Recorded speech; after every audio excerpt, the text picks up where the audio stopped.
আরুষিকে এবছর স্কুলে দিয়েছি। মাঝে ওদের স্কুলে টিফিন দেয়, তবুও সকালে হালকা কিছু খাইয়ে ওকে পাঠাতে হয়। মাঝে 1-2 দিন ওকে জ্যাম পাউরুটি বানিয়ে দিই। তবে দোকানের জ্যাম যতই ভালো হোক না কেন, অনেক দিন রাখার জন্য হয়তো কোনো রাসায়নিক ব্যবহার করে, যেগুলো কিন্তু বাচ্চাদের জন্য একদমই ভালো নয়। তাই ওর শরীরের কথা ভেবে বাড়িতে আজ কমলা লেবুর জ্যাম বানাবো। আর এই জ্যাম আপনারা বানিয়েও অনেক দিন অবধি ভালো করে রেখে দিতে পারবেন। বানানো ভীষণই সহজ আর ভীষণই উপকারী। পুরো ভিডিওটা দেখবেন, আশা করি আপনাদের ভীষণই ভালো লাগবে। এখন বাজারে সব ফলের তুলনায় কমলা লেবুর দাম অনেক সস্তা। একটা একটা কমলা কত বড় দেখুন। আমাদের এদিকে কমলা 70 টাকা কেজি দরে বিক্রি হচ্ছে। যেহেতু বাজারের কেনা ফল খুব ভালো করে ধুয়ে নিয়েছি, এবার খোসাগুলো ছাড়িয়ে এর কোয়াগুলো বার করব।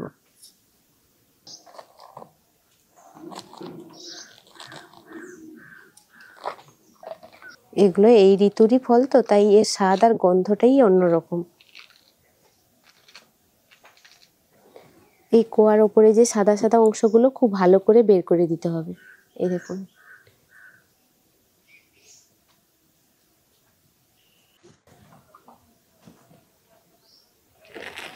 বাজারে তো আরো এক ধরনের কমলা পাওয়া যাচ্ছে, ওটা কিন্তু এই কমলার থেকে অনেকটা দেখতে সুন্দর। আমিও নিয়ে এসেছি, আপনাদেরকে দেখাচ্ছি, দাঁড়ান। দোকানদার কাকুরা এর নাম বললো মালটা। এর ওপরে গাটা কত মসৃণ দেখুন। আর এটা কিন্তু সহজে ছেড়ে যায় না, এটা কিছুটা মৌসুম্বির মতো। এর খোসা ছাড়াতে সমস্যা হয় একটু, মানে গায়ের সঙ্গে সুন্দরভাবে লেগে থাকে। আমি একটাই নিয়ে এসেছিলাম আপনাদেরকে দেখাবো বলে। যে কোনো কমলা দিয়ে এই জ্যাম বানাতে পারেন, তবে মরশুমের কমলার স্বাদ আর গন্ধটা অনেকটা ভালো হয়।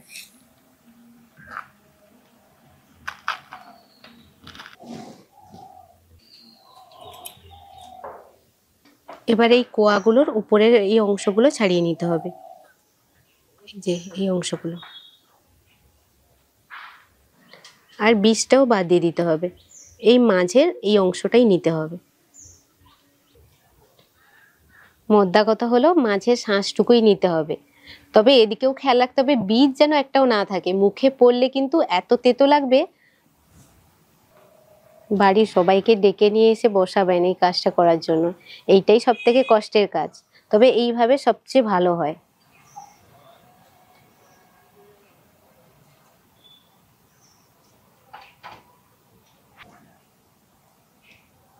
এবার এই ছাড়ানো কমলাগুলো একটা বাটিতে নিয়ে ভালো করে দলে নেব। আমি একটা স্ম্যাশার নিয়ে দলে নিচ্ছি, আপনারা এমনি চামচ দিয়েও করতে পারেন।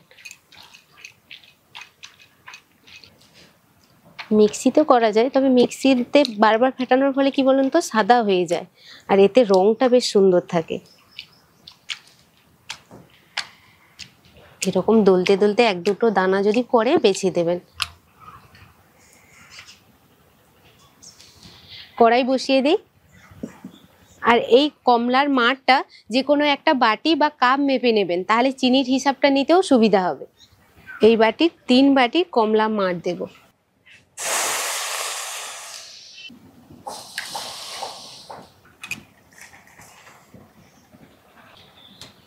এবার এইরকম একটা হাতা নিয়ে এরকম নাড়তে থাকবেন আর হালকা করে দুলতে থাকবেন। আঁচটা খুব বেশি বাড়িয়ে দেবেন না, মাঝারি রাখবেন। জ্যামের মধ্যে কমলা লেবুর গন্ধটা সুন্দরভাবে ধরে রাখার জন্য অনেকে অরেঞ্জ এসেন্স ব্যবহার করে, কিন্তু এটা না দিয়েও এর গন্ধ সুন্দরভাবে রাখা যায়। কিভাবে করছি একটু দেখে নেবেন।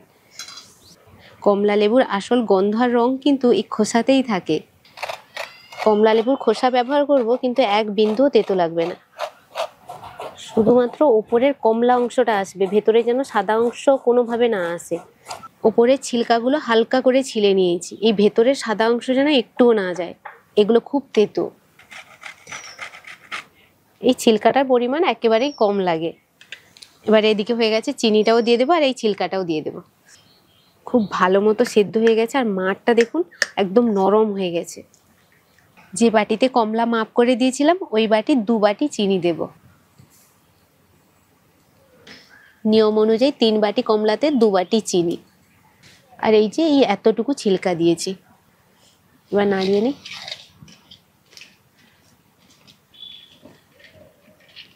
এবার চিনির সঙ্গে পাক হয়ে গেলে সুন্দর একটা রং আসবে। আমি চিনির একটা সাধারণ মাপ বললাম, তবে সব কমলার মিষ্টি কিন্তু সমান হয় না, কোনো কমলা একটু টক হয়, সেক্ষেত্রে মিষ্টিটা একটু বেশি যায়।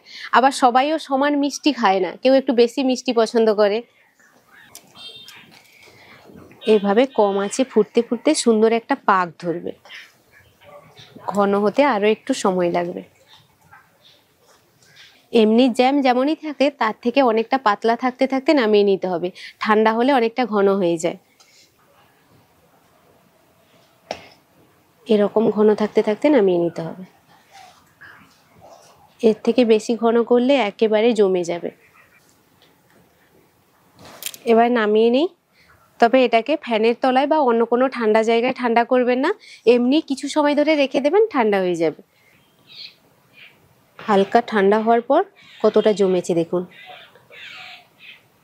তবে গরম থাকতে থাকতে কিন্তু জারে ভরতে হবে।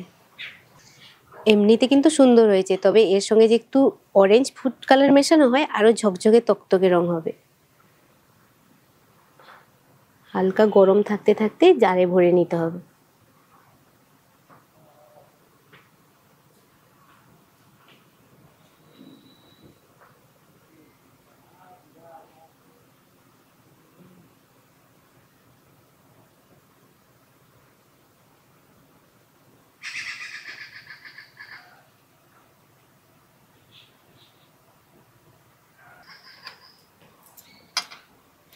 ব্যাস, এইভাবে রেখে দিলে বেশ কয়েকদিন খাওয়া যাবে।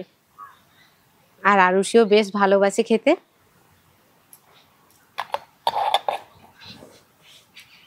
কোনো রকম কেমিক্যাল ছাড়া কত সুন্দর জ্যাম বানালাম দেখুন। এক চামচ নিয়ে দেখাই।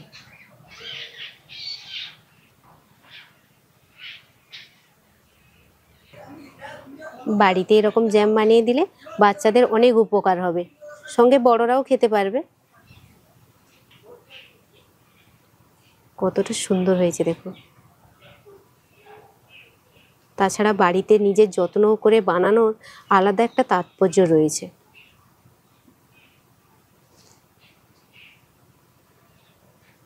কমলার মরশুম থাকতে থাকতে অবশ্যই কিন্তু আপনারা বাড়িতে বানাবেন।